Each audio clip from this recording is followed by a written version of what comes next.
Try the best. 3dhobbyshop.com.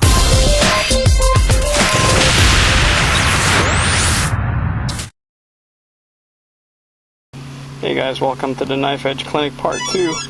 As you remember, in the first part we talked about the appropriate rudder input when you're entering knife edge from an upright position.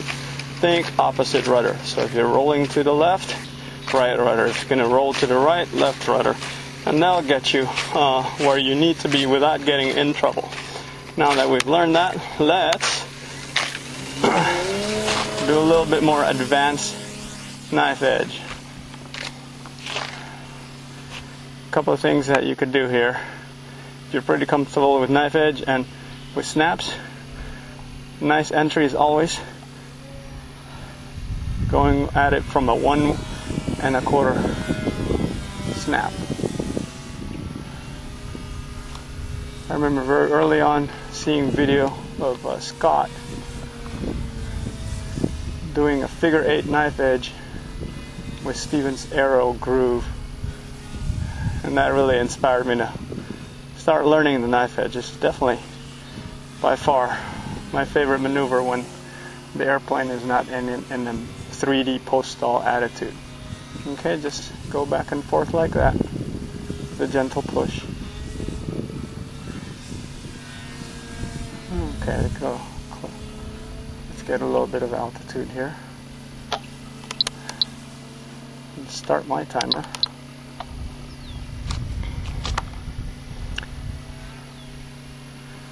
A couple of things that I've added to spice it up a little bit is to put 1 1/2 snap in the middle, just like that.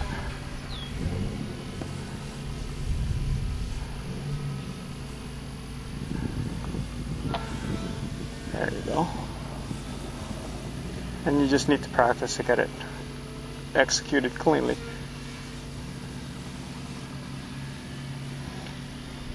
Once you've done some of that, if you want a little bit more challenge, you could try doing knife edge snap.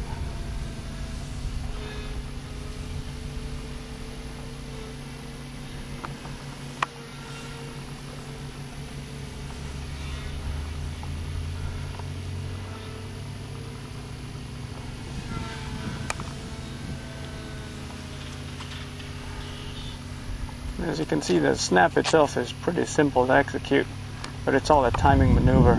So if you're rather sleep deprived, often like myself, many times, your timing might be slightly off. So it's, as always, when you're practicing, always good to have altitude as your friend and not your enemy. There you go. And then, of course, the mother of all knife edge maneuver would be the knife edge loop. It wouldn't be complete without talking about it that way. You got to have enough power and enough speed.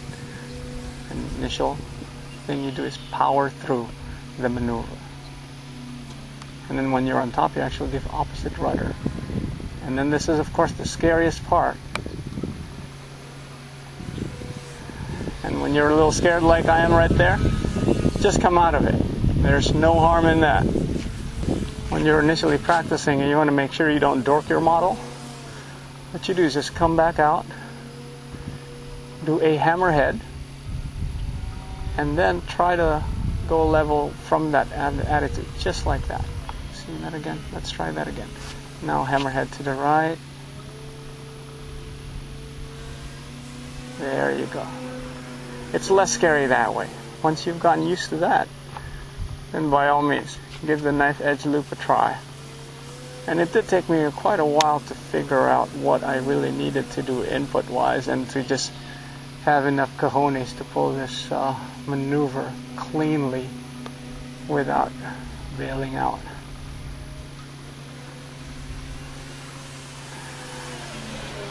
And even now, I'm still a little bit more timid. Okay.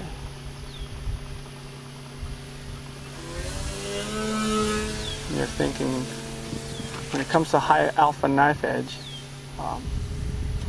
just like any other high alpha maneuver, it's a combination of throttle and elevator. In this case, the elevator would be the rudder, right?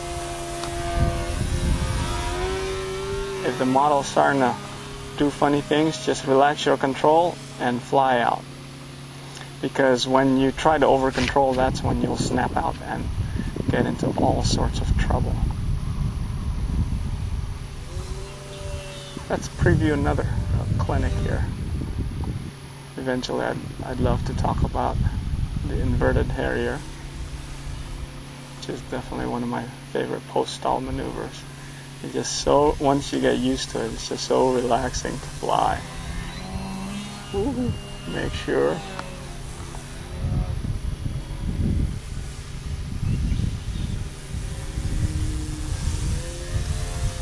Of course, everybody's favorite, a rolling Harrier.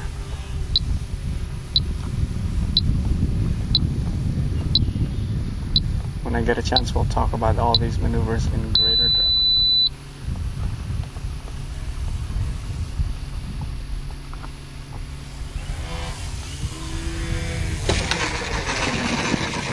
There you go, guys. Thanks, son.